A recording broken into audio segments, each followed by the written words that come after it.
The finals, the peak of the NBA, a stage that every player dreams of reaching, but most never get the chance to experience. Some guys do anything possible to give themselves the best shot at this title, like joining their former foes or recruiting the best of the best to steamroll through the competition. But every so often, a team appears out of nowhere and slays a group of giants to stand alone at the top of the mountain. These improbable runs are remembered forever and hold a little more weight to them than a typical championship. The Detroit Pistons and Dallas Mavericks know what this feels like, as they both shocked the world in their own way on their paths to a title during the beginning of the 21st century. But it was a long journey for both of the franchises, and years in the making to get to the point of holding up that Larry O'Brien trophy. Two of the most well-respected title runs in NBA history, so let's take a look at how they got there and what transpired during their way up. This championship run in 2004 was built years prior, going back to 2001. Before this year, Detroit went on a run of low-win seasons and postseason misses. They fired their head coaches Alvin Gentry and George Irvin and went through a complete roster turnover in hopes of competing. These changes helped because this started an era of the Pistons that many fans were hoping for. Former two-time champion as a player, Joe Dumars, became the executive of the team, and he wasted no time to make blockbuster moves. His first ever move was trading five-time All-Star Grant Hill to the Magic for Chucky Atkins and Ben Wallace. Wallace went undrafted in the 1996 draft and came to Detroit as an undersized and overlooked defensive big that was extremely limited offensively. He didn't get much opportunity with the Wizards and the Magic because of how unorthodox he was, but Dumars saw the vision to bring him to a city and eventual coach that fit who he was on and off the court.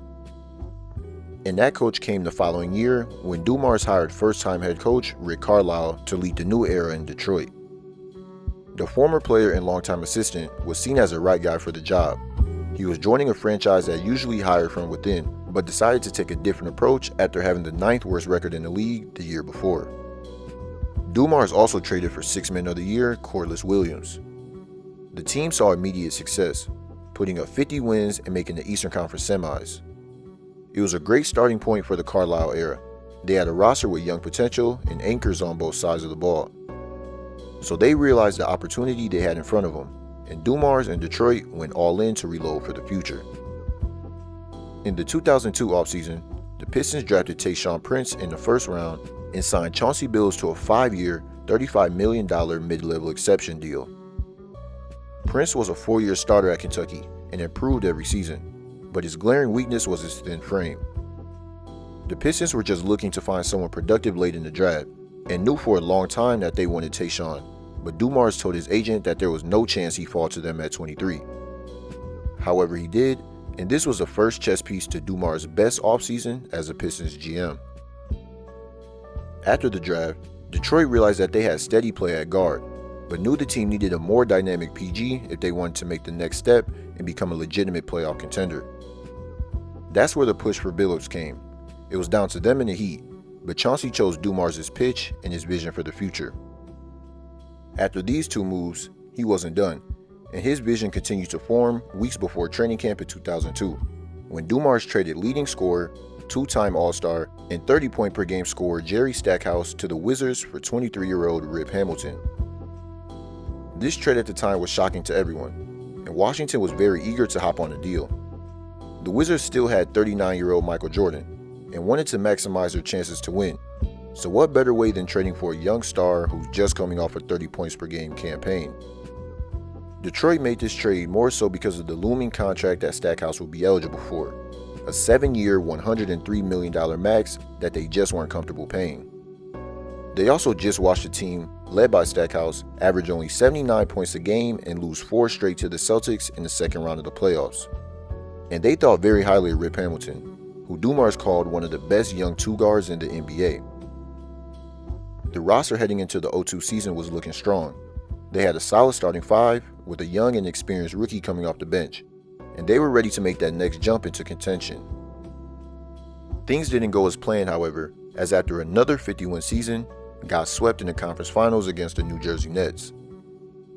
The Pistons were facing another offseason looking to make a few final moves to finally reach the mountaintop. The first move was firing their Coach of the Year winner and somewhat savior of the franchise, Rick Carlisle, after back-to-back 50-win seasons and multiple series wins in his first 2 years in Detroit. This was somewhat surprising to the NBA world, but some inside the locker room could see this coming. Chauncey Billups said Carlisle got criticized for not being a personable guy, and how he just didn't treat people the right way, and it caught up to him. The firing and hiring process thereafter was somewhat unorthodox. Carlisle was immediately replaced by current Sixers head coach Larry Brown, who resigned from that job the same week he accepted the Detroit opening. And the Pistons held a press conference, one that Dumars and Carlisle were both sitting right next to each other for, to discuss his firing and the future head coach of the team. Rick took Detroit out of the dirt to a well-respected playoff team the last 2 seasons, but that still wasn't enough, so they turned to Hall of Famer Larry Brown to lead the Pistons to what would be their most memorable season ever. Right before the Pistons' 03-04 championship season, Joe Dumars made one trade that impacted the future of the franchise forever.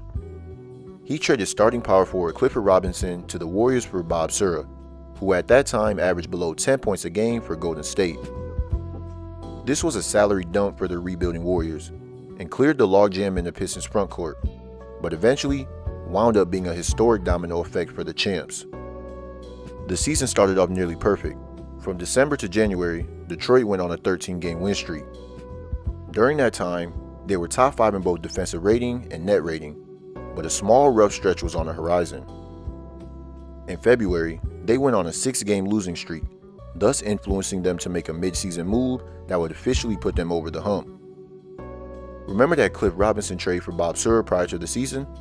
Sura averaged only 3 points a game for Detroit this year, but somehow, GM Joe Dumars flipped him, Zeljko Rebraca, and a 2004 first-round pick for Hawks and Blazers big man Rasheed Wallace at the trade deadline.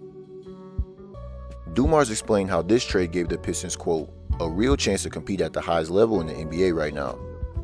He said it was a no-brainer to make this move given the fact that they didn't have to break up their core. It also created cap space and put Detroit $10 million under the salary cap the following summer, since Wallace was on the last year of his contract. This move brought confusion to other teams around the league because of how impactful they believed Rasheed could be for one of the leading teams in the East. Cavs coach Paul Silas said he couldn't understand why the Hawks made the deal because it was going to make the Pistons awfully tough. And Rasheed came onto this team with a little bit of baggage and past troubles, but Dumars said that past never entered into his decision-making process. After the trade, the Pistons won 20 of their last 26, including 2 separate 8-game win streaks. They entered the postseason with only 1 All-Star and All-NBA player, but a team deeper than anyone with the best defense in the league. This was one of the first contenders without a true superstar scorer, and that's what made them so dangerous. Going into the playoffs, the Pistons were second in defensive rating at 93.9. Since trading for Rasheed Wallace, they only allowed 79.7 points for the remainder of the regular season. They also never allowed 100 points from that point on. This defense was so dominant, yet pretty simple. Head coach Larry Brown's philosophy was to force teams into playing one-on-one, and when their stars attacked the basket, help extremely hard to force tough shots. They rotated extremely well, which gave the help man more freedom off the ball, since they knew their teammate behind them would cover for him. On the perimeter, they played physical in-your-face defense with strong ball pressure. They rarely ever sent double teams, as Larry Brown's philosophy didn't believe in that, trusting his guys to hold their own straight up. This worked so well because they had arguably the greatest defensive big man ever in Ben Wallace. Whether he was one-on-one in the post or roaming at the basket to help his other big man, Wallace's rim protection gave Detroit a lot more flexibility for the guys around him. So you can see how this simple of a defensive game plan propelled the Pistons to the best defense seen at that time, and in the playoffs, it was their calling card the entire way through. In the first round against the Bucks, each of Detroit's wins were by double digits. Their defense was truly suffocating. They had 48 steals and 40 blocks in 5 total games, while also forcing 70 turnovers. This series was a great stepping stone to set up a rematch from the previous season's conference finals against the Nets. This matchup proved to be one of the better rivalries in the NBA because of how resilient both teams were. The Pistons went up 2-0 in the series, both being dominant wins at home, but the Nets followed that up with 3 sounding wins, including a memorable triple OT win in Detroit in Game 5. There were 83 total fouls in this game, with 8 players fouling out. Detroit lost every starter besides Chauncey Billups, and he hit this crazy half-court shot to tie the game and go to the first overtime. The Nets eventually hung on to a 7-point win, and Detroit was 1 loss away from the championship hopeful season ending once again. They were heading on the road down 3-2 to the team who swept them the year before, when Rip Hamilton alongside the Pistons bench carried them to a big win to force Game 7. Hamilton had 24 points on 46% from the field, and Mehmet Okur and Corliss Williams were both plus 19 and 20 minutes off the bench. They somehow were able to rally on the road after a heartbreaking and tiring loss 2 nights before, and in Game 7, absolutely smoked the Nets at home. Detroit beat New Jersey by 21 points and kept them under 70 for the second time in the series. They held superstar Jason Kidd to only 10 points per game, 28% from the field, and 14% from 3 throughout this entire series, and was back in the Eastern Conference Finals, but this time against their former head coach who they just fired, Rick Carlisle, and the 61-win Pacers. Game 1 was a weird result. Despite Reggie Miller only scoring 6 points, 4 of those came in the last 30 seconds of the game, when he hit this go-ahead 3 and a free throw to clinch the W. Game 2 was more to the standards of the Stars offensively. Miller and Hamilton both put up over 20 points in a back-and-forth affair that featured 26 blocks between the two teams. But it was Tayshaun Prince who made the biggest one of them all with under 20 seconds left in what's known as one of the greatest blocks in playoff history. He lost the handle. Tinsley, Reggie Miller, and it's blocked again. Oh, what a block! How did Prince get there? What a block! I didn't think there was any way possible for him to get this shot. In the open court, looked like an easy layup for a tie, and Tayshaun Prince came out of nowhere. This play from the sophomore guard saved the Pistons from an 0-2 hole going back home, and after eventually winning 2 out of the next 3 afterwards, came back to Detroit for Game 6 to be 1 more win away from finally reaching the NBA Finals again. That win came in the most Pistons way possible. They held Reggie Miller to 6 points once again, and kept the Pacers under 70 for the 3rd time in the series. They were back in the finals for the first time since 1990, and they fully earned it. Detroit put on a clinic defensively in this series. They held the Pacers to 35% from the field, 27% from 3, and only 72 points per game. They averaged 9 blocks across the 6 games, including a 19-block Game 2 performance on the road. This series added on to a historic resume for Larry Brown and the Pistons defense, and they finally got back to the finals for the first time since the Bad Boy Pistons. Detroit were heavy underdogs coming into this series, being plus 500 to take down the Lakers. On paper, Detroit had no chance against LA. Nearly every NBA analyst and fans outside of the city of Detroit predicted the Lakers to win this series.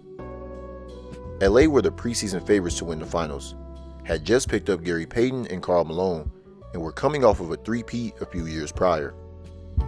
Detroit native Jalen Rose said that the only way the Pistons could win this series was by kidnapping Shaquille O'Neal. But the entire Pistons locker room believed they could pull off the upset, and before the series, Chauncey Billups said they were ready to shock the world. Head coach Larry Brown even said that he didn't think there was a more dominant player than Shaq, and probably not a better player than Kobe. But he, along with the rest of the team, knew that their depth could overcome the Lakers' star power. This depth, paired with their elite defense, brought one of the most shocking upsets in NBA history. Detroit dominated the series in 5 games because of this elite perimeter and post defense against the 2 LA superstars. Kobe Bryant had his worst playoff series in his prime, only averaging 22 points on 38% from the field. And the Lakers as a whole only shot 41% from the field and 24% from 3. Like I mentioned earlier, Larry Brown, who was one of the greatest defensive coaches ever, trusted his superstars to hold their own against Kobe and Shaq. Specifically Ben Wallace, he never top blocked or fronted Shaq in the post, which was a very common scheme across the league to slow down the big man. He was so physically gifted and always kept O'Neal in front of him, turning him into one of the true Shaq stoppers or containers in the league. And for Kobe, they used a team approach to guard him. Regardless of who was guarding him on the ball, they always helped extremely hard to clog his lanes. Even when they brought screens from Shaq, they would still help hard and hedge to get the ball out of his hands, and of course the rotations were on point too. He just couldn't win his individual matchups and was forced to rely on his other teammates way too much, who couldn't reach the level that they needed. To this day, this is the biggest finals upset in NBA history, and officially validated the visions that Joe Dumars had when he was given the keys in 2000. They were plus 1,500 to win the finals to start the year, and many began to question what they were capable of due to the limitations offensively, but their defense made up for all that, and then some. Because they held defensive records that may never be reached again. In the 2004 season, the Pistons allowed under 90 points in 18 games, under 80 points in 11 games, and under 70 points in 6 games, all three being NBA records. They joined the 1998 Bulls as the only team to give up under 60 points in a playoff game. Detroit allowed under 45% from the field in 20 games, tying the 2003 Spurs for most ever, under 40% in 12 games, which was a record, under 35% in 5 games, tying the 1999 Knicks for most ever, and under 30% from the field in 2 games, also tying the 1999 Knicks. And they never gave up 95 points or more in regulation in the playoffs. Just a truly historic and generational team that many at that time still didn't believe in their chances to be the last team standing. The Pistons followed up their dominant 0-4 run with another trip to the finals in 2005, but lost to the Spurs in 7 games. They went through a lot of change in the next few seasons, and could never get past the conference finals in each of them. But regardless, that 2004 season will always be remembered as one of the most improbable championship runs ever, right next to the 2011 Dallas Mavericks. This also was a championship that was years in the making after constant failures and shortcomings. What many consider as the greatest playoff run of all time due to the difficulty of their opponents, the Mavericks slowly built their team from the ground up around one of the greatest power forwards of all time, Dirk Nowitzki. Dirk and Dallas were a consistent 50 and 60 win team throughout the entire 2000s, but could never complete the mountaintop until this season. But they officially turned the corner during the second half of the 2008 season. At the deadline, executive Don Nelson traded 2 first-round picks, which became Ryan Anderson and Jordan Crawford, and a young and upcoming point guard Devin Harris for Jason Kidd, and basically $11 million more added onto their books.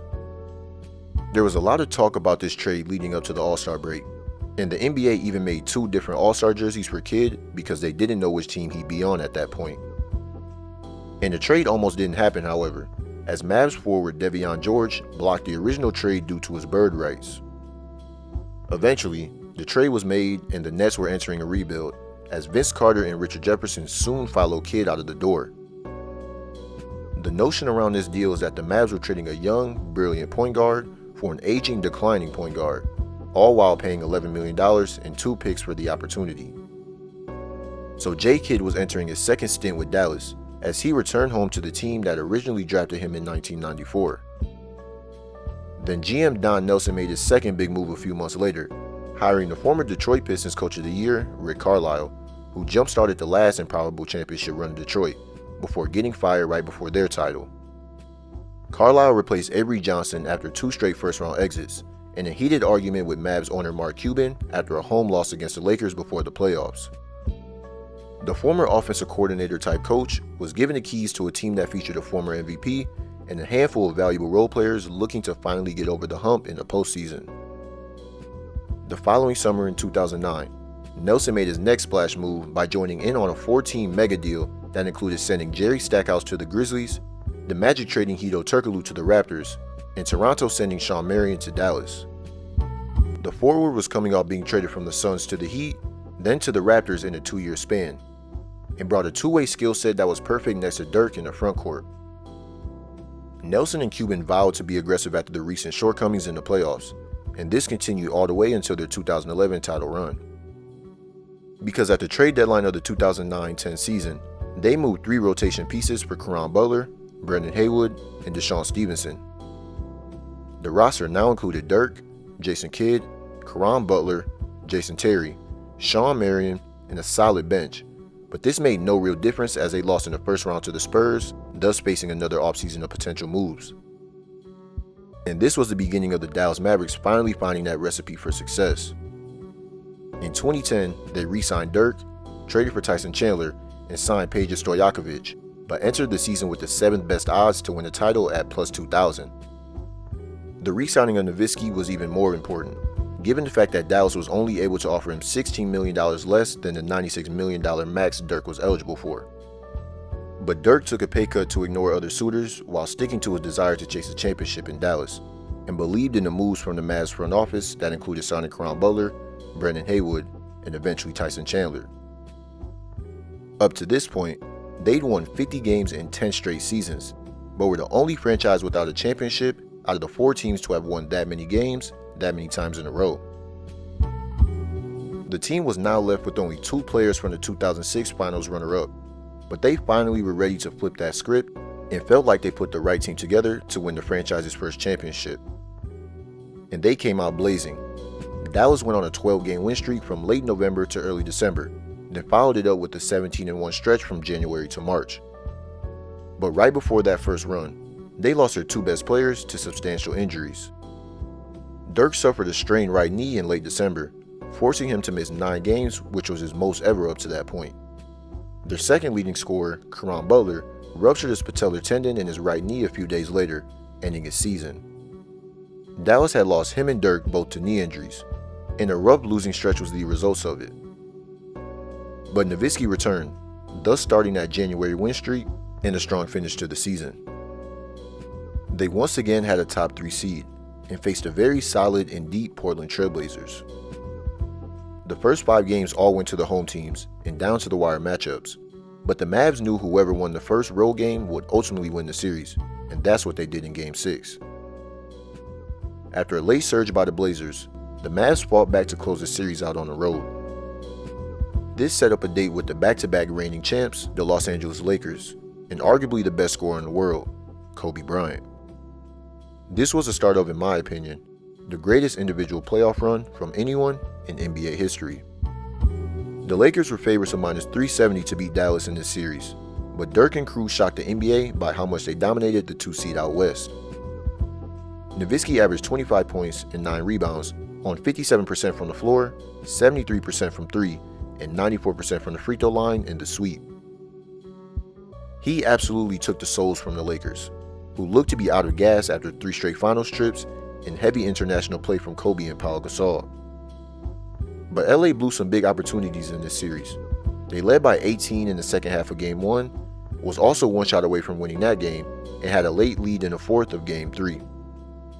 After a wire-to-wire win in Game 3, the Mavs essentially made LA quit, on their way to a staggering 36-point win to complete the sweep. The Mavs hit 49 threes compared to the 15 from LA in this series, and averaged 49.5 points per game from their bench, a 35.6 point advantage over the Lakers supporting cast. This created a Western Conference Finals between the Mavs and a young and upcoming OKC Thunder, who just came off a grueling 7-game series with the Memphis Grizzlies. Dallas was favored to win this series, and Dirk once again showed out, putting up arguably his best playoff series of his career, averaging 32 points on 55, 36, 96 splits. Although this ended in a 4-1 gentleman's sweep, the Thunder gave Dallas 5 of the hardest games they had played all year. In Game 1, it became obvious from the start that basketball fans were in for a classic series from Dirk. The Thunder had no answer for him, as he put up 48 points and moved Dallas to 6-0 at home in the playoffs. But that streak would end in Game 2, when KD changed all the series momentum with this ridiculous play. Hader off the inbound, gives to Durant, smashes right away from Stojakovic. He throws down over Haywood and gets a bang for his bucket. A thunderous right-hand assault of the big man, a Spalding on the forehead of Haywood. For those that thought this would be a Mavericks cakewalk to the NBA Finals, the young Thunder say, think again. Dallas had now lost home court advantage, but in another neck-and-neck game and big plays down the stretch, the Mavs took that back in Game 3. But unlike the Lakers in the previous series, the Thunder weren't just going to lay down. They grew their lead to 15 points on this KD 3 with 5 minutes to go in Game 4, and were primed to even the series. But then, Dirk happened. Still plenty of time on the shot clock. Pulls up. Nowitzki right back with a three. Absolutely off the charts. Two misses right there. Nowitzki on the drive. Nice fake. Puts it up. Puts it in. Oh, what a tough shot. It looked like he got hit as well. Nowitzki spinning on Collison. Turning. Falling away. Oh, he puts it in. Dirk Nowitzki knocks it down. It's a three-point game. He scored 11 points in the last 3.5 minutes, and after being fouled with 6 seconds left, knocked down 2 free throws to force overtime. And in overtime, a tie game with 40 seconds left, Jason Kidd hit this corner 3 off the hands of Dirk to complete the comeback and bring the Mavs within 1 game of the finals. And in Game 5, the Thunder once again didn't quit, but Shawn Marion's 26 points and this go-ahead 3 from Dirk with a little over a minute left in the fourth gave the Mavs a chance at redemption and their second finals appearance in franchise history. But this brought a date with Goliath, the Miami Heat, the same team that beat them in the 2006 finals, who put together arguably the greatest superstar core ever assembled. The Heat ran through the East, winning each series in 5 games, and looked like the team most prepared to win the title. They were the preseason favorites to win the championship, and opened the finals against the Mavs at -180. But the superstar killer was ready to face the challenge head on, and in Game 1, he and the Mavs were exposed to how tough this series was about to be. Brendan Haywood stressed how Miami had 3 of the 4 best players on the floor, and how you beat the Heat as a team and not individually. But in Game 1, that wasn't the case. The Heat quickly unleashed their star power and propelled themselves over the Mavericks' team ball early on. And even though Dallas kept the game close, it wasn't enough and Miami took a 1-0 series lead. This was the first time the Mavs were trailing in the series all postseason, and to make things worse, Dirk tore a tendon in his finger in Game 1, and his status was unsure for the rest of this matchup. But there was no chance he was missing this series, and Dallas came into a must-win situation and started the game hot. The Mavs led at halftime, but just like in Game 1, the Heat stars took over. Bibby will try again. Rushed it. James on the follow. Haywood. Very strong possession there. He's trying to dribble it. Now Wade. Other end. And finishes. Bosh on the follow. James drive. LeBron James does it again. Nowitzki. Oh, he fouls Wade and gets past him. James to Chalmers. Wade in the corner. That's good. 3-pointer for Dwayne Wade. Miami grew their lead to 15 with 7 minutes left, and they looked headed to a 2-0 series lead. But after a timeout, the Mavs got tired of being embarrassed and completely flipped the switch. You know, they were celebrating a little bit. It was about 8 minutes left in the game. They're celebrating. I'm walking right behind them. Just the fight in me, the championship spirit in me said, no way. Not now. Not in this moment. I looked at Jay Kidd. I looked at Dirk. I'm just shaking my head. No words were even exchanged. Then I looked over to Daryl Armstrong. He was there in 05, 06. He knew what this moment meant. And I just looked over to him. I said, nobody likes a show. All right, showing off. Let's go. Coming out of that timeout, we came right at him. Marion the drive, flips it up, banks it in. Difficult shot from Marion. Nowitzki back up to Kidd, wide open for 3. Knocks it down. Jason Kidd, a clutch shot, and it's a 6-point game. Terry the drive, Terry the pull-up, it's good! Dallas erased that double-digit lead and got it all the way down to 4 points with 3 minutes to go. And this was the start to a memorable Dirk scoring run. The Mavericks fighting back. Nowitzki puts it up, puts it in. 2-point game with 2:43 remaining. Picked up by Terry, a minute remaining. Here goes Marion, back to Nowitzki, lefty layup, banks it in, and the game is tied. Terry to Nowitzki, puts up the 3, puts it in! Dallas goes up by 3 with 26.7 remaining. He scored the final 9 points for Dallas and hit the game-winning layup with 3 seconds left to tie the series heading back to Dallas. This possession. 7 to shoot. Nowitzki drives underneath, lefty layup, banks it in. The most historic performance in Mavs history came at the biggest moment of both the franchise and Dirk's career.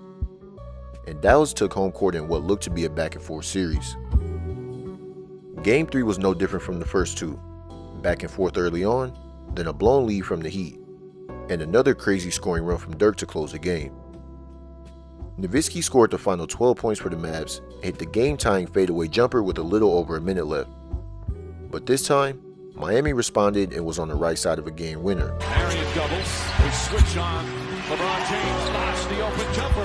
Puts it in. Chris Bosh, a clutch basket there. And Miami back up by 2.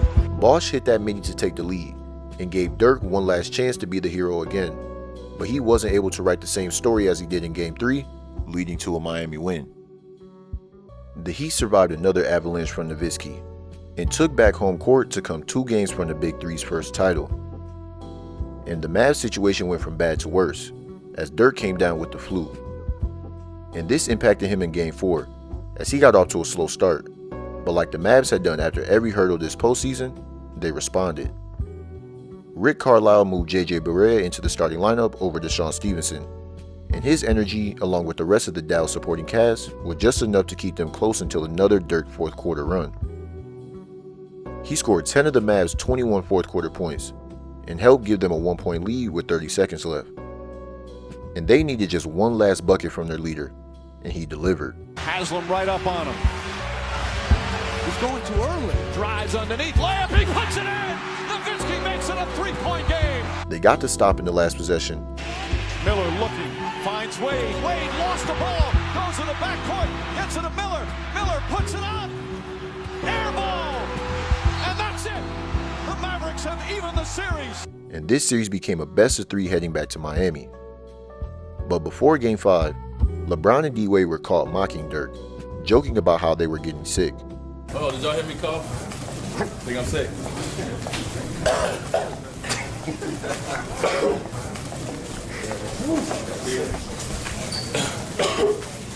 Hey, this weather, man.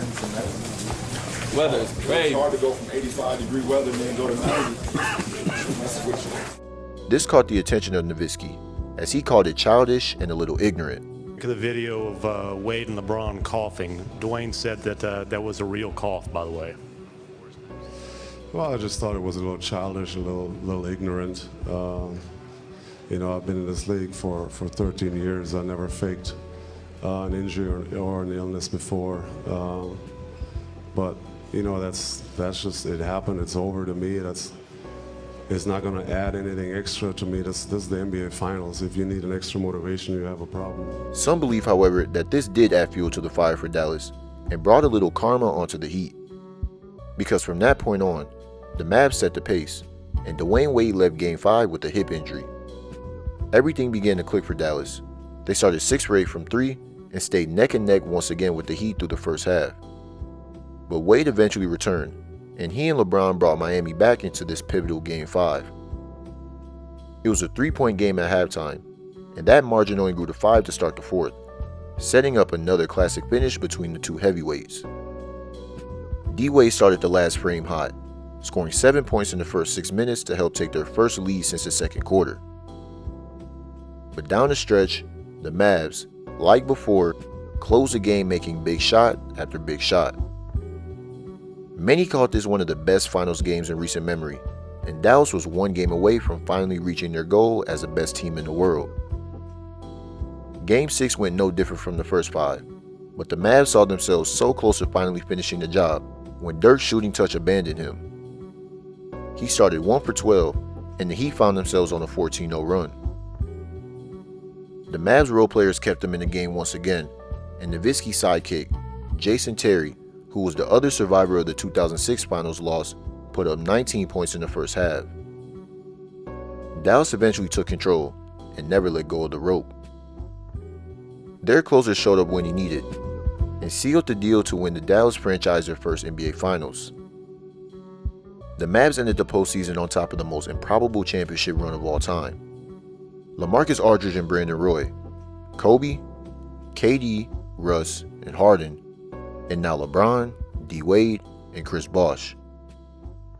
Hands down the hardest climb mountain in NBA history, Dirk stamped his name into basketball royalty to win he and the Mavs' first championship in franchise history. He finished the series as a Finals MVP, averaging 26 points and nearly 10 boards. And throughout this entire run, he averaged 28 and 8 on 48, 46, 94 splits. Dallas tried running it back for one more season with a retooled roster, but after that, the core that Dirk came up with never played with each other again. It was extremely important that they won this title, because this franchise was about to face a dark future, and they had no idea. For the rest of Dirk's career, the Mavs never made it past the first round again. They went through many variations of the team surrounded by the aging German superstar, and could just never get it right before his retirement. Even with all of this, the failures that this core went through before 2011 was well worth it. Years of great regular seasons, only for it to come crashing down once the calendar hit April. This group got over the hump in the most difficult way possible, and they'll be remembered forever. The 2004 Pistons and 2011 Mavs both have something in common. They were written off at the start of their seasons, but climbed a near impossible mountain to stand alone amongst greats. Two of the harder rings won that the NBA has seen, which makes me believe that despite what history says, all championships are not equal.